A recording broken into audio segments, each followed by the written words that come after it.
Hello everyone, welcome back to my channel. This is the Metatron speaking, and today we're going to look at training swords and compare them to their equivalent, to their real equivalents. So we will be dealing with Japanese Shinai, we will be talking about Bokto, Katana, Feda and Longsword.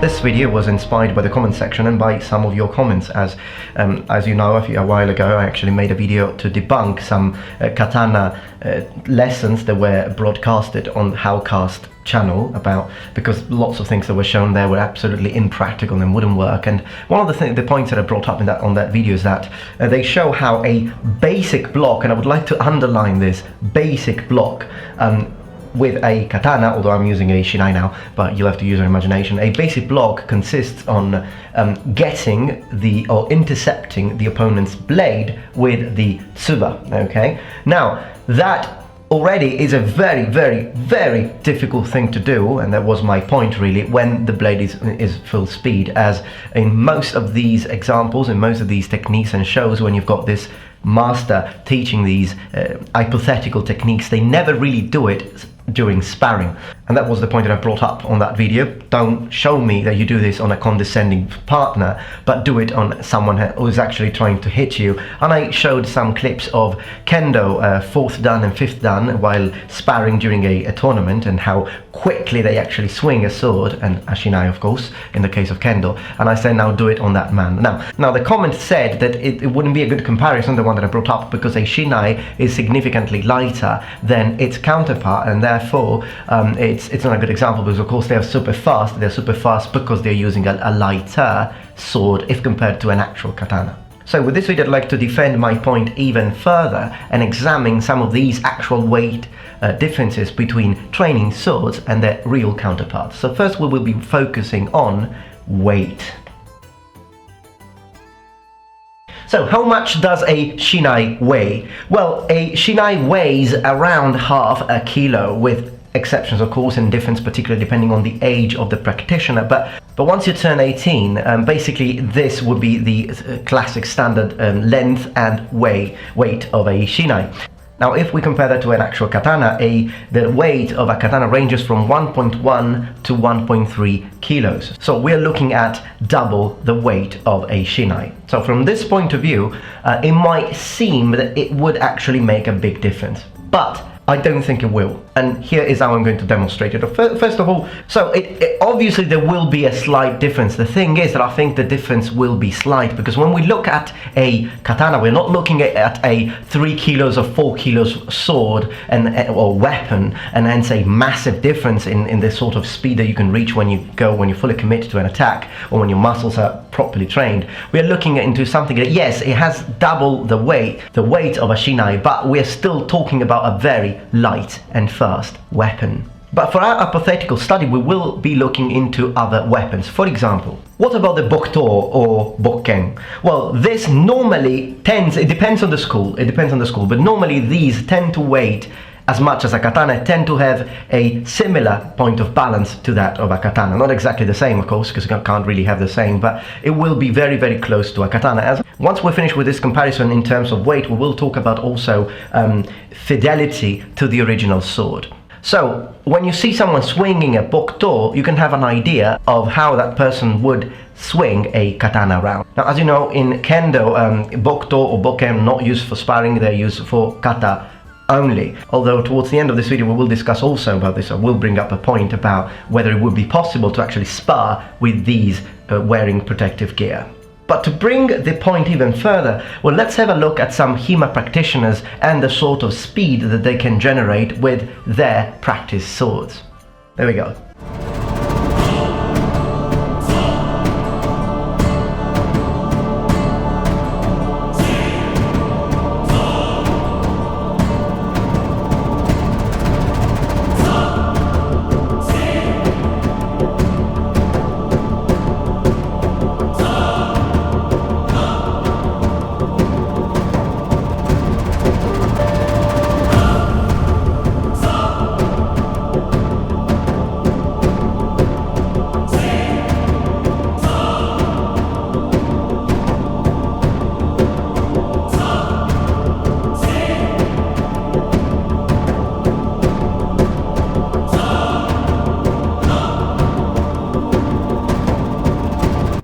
as you can see, I don't think anyone can tell me that that is a slow movement, or that those are slow and easy to intercept attacks or movements. So I think the point can still be taken. But of course the question is then, how much does a feather weigh and how much does an actual longsword weigh? And this is where the point gets its strength, I think, when my defense becomes solid as far as defending my point, my original point is concerned, because normally a longsword feather or practice sword weighs around, of course there are variations depending on length and whatever, blah blah blah, but normally we are around 1.5 kilograms. So we're talking about 3 times the weight of a Shinai. And this is what you can do with a weapon that weighs 3 times, not twice like the katana would, but 3 times the weight of a Shinai. I think this already proves my point, but let's continue. What about an actual longsword then? Because this is still a practice sword, it's not an actual sword. Well, funny enough, the historical weight of a longsword, again, it changes enormously, but we can easily say that it could range between 1.1 to 1.8 kilos. So not only the weight of a practice HEMA sword or feather, it's actually very, very similar and a good example of the standard weight of a longsword, but you could even have longswords that weigh less than a feather for practice. As a matter of fact, the weight difference between a katana and a longsword is not that much. Yes, if you have the lightest possible katana hitting 1.1 kilos and you compare it with the heaviest possible longsword with around 1.8 kilograms, yeah, there will be 700 grams of difference, but is it really that much, even in that case? Swords, or the majority of swords, are first weapons. Whether it be a training sword, whether it be metal, whether it be bamboo, it's still gonna move extremely quickly, and it will be incredibly difficult to block it at the tsuba using a katana. Now, let me use a katana. Well, not actually, but yeah, it still brings a point. The discard. I've already talked about how I don't particularly like this form of protection, the tsuba, in yesterday's video, but today I'd like to bring other points. If this was the very basis, because again on that video that I've debunked, they say that this is the basic block, okay? Someone attacks me and I need to do this basically. Incredibly difficult thing to do. I don't understand why this is a basic block. This would be a super advanced block. But this is what I'm supposed to do. I need to intercept a blade running towards my head at full speed, and I need to do this and then do all my magic, work my magic and get through. I'm not saying it's impossible. I'm saying that if this was the best possible technique in order to block an opponent is concerned, then why developing such a poor instrument to do so, namely the tsuba? And I'll tell you why, because this is not how you're supposed, in my humble opinion, to block an opponent's blade coming towards you. There are many other ways. Even just doing this would be a better idea. Or, for example, just using your blade and, I'm sorry, this is an Ondachi, it's very difficult to wield, so you have to excuse me. But okay, let me see if I can use the cheap katana. There we go.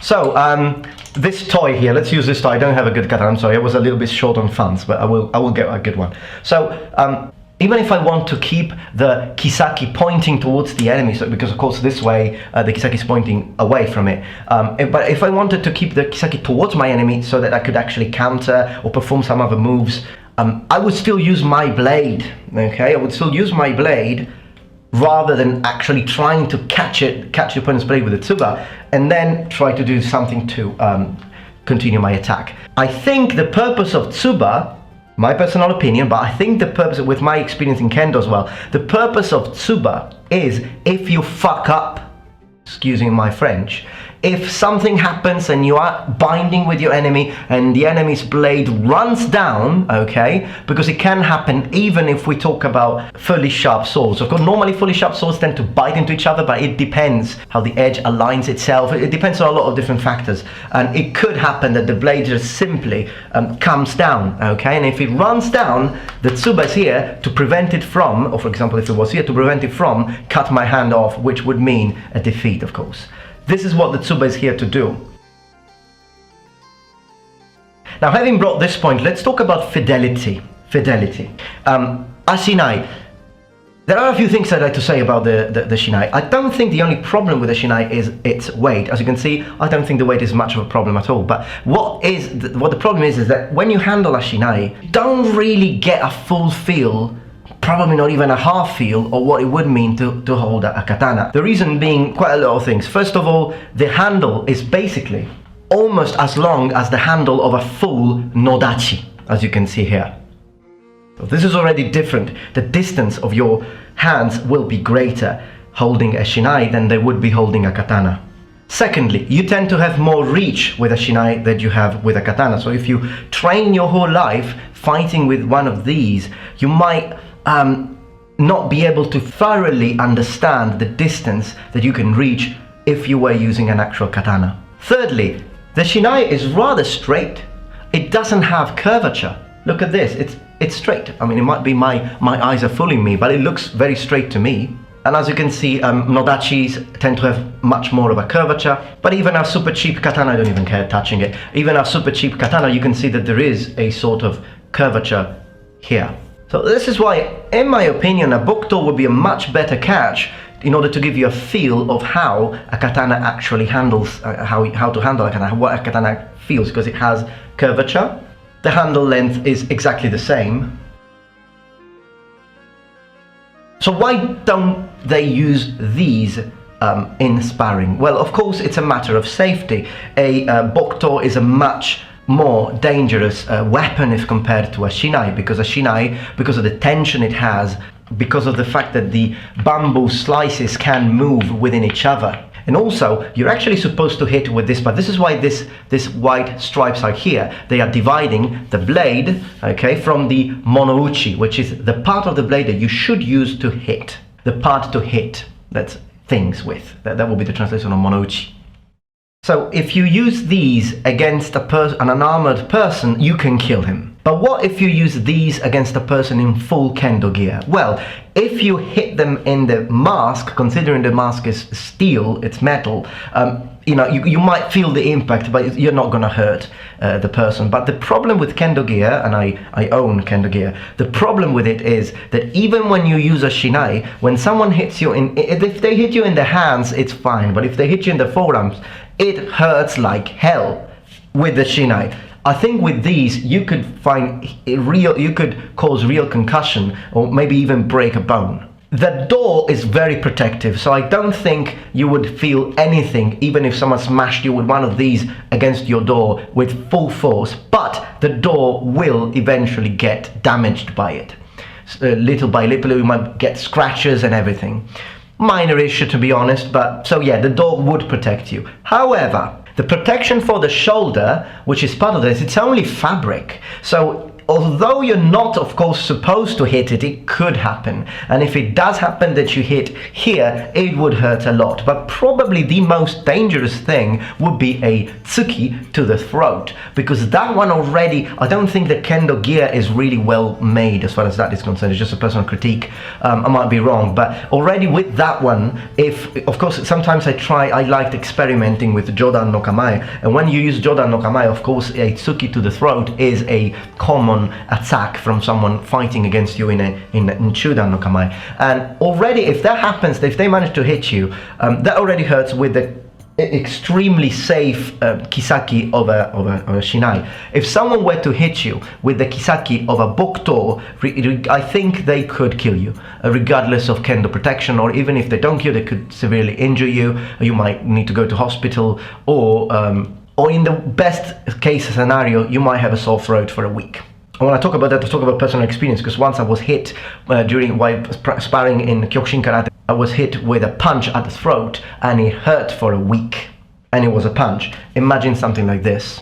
So, in my opinion, I think it would be good to spar with these if you really want to get a feeling of how a katana feels in the hand. But the kendo gear should be upgraded to do so. It would have to be much more resistant to such a weapon. So it wouldn't be impossible, it would be possible, it could be done, but there would have to be significant changes. Metal pauldrons, metal protection for the throat, thicker protection for the top of the head, which occasionally gets hit in kendo, and metal protection for the forearms.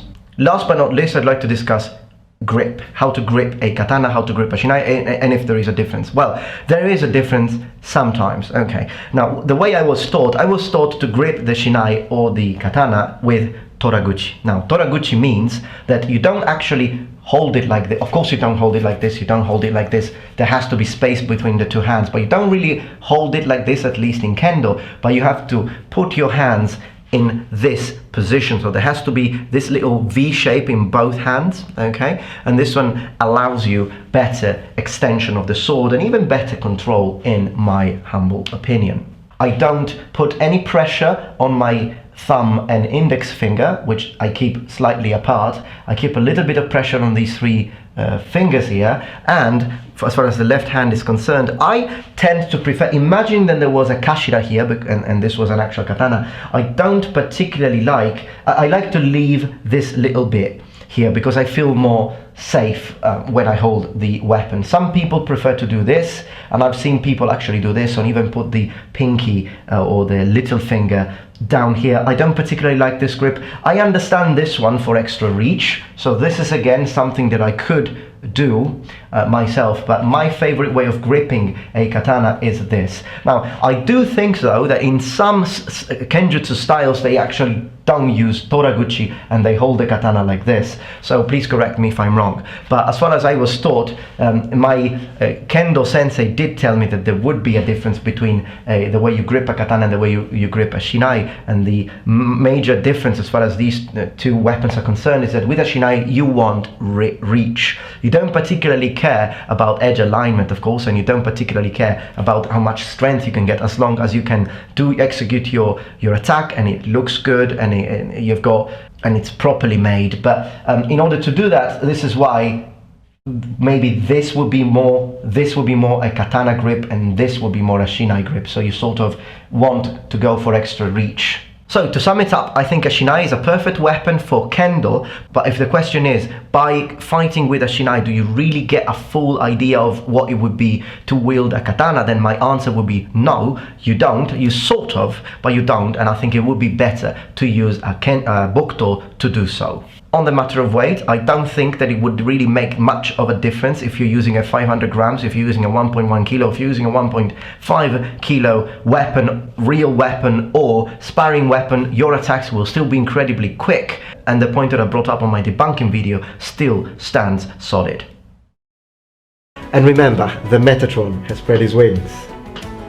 Goodbye, number ones.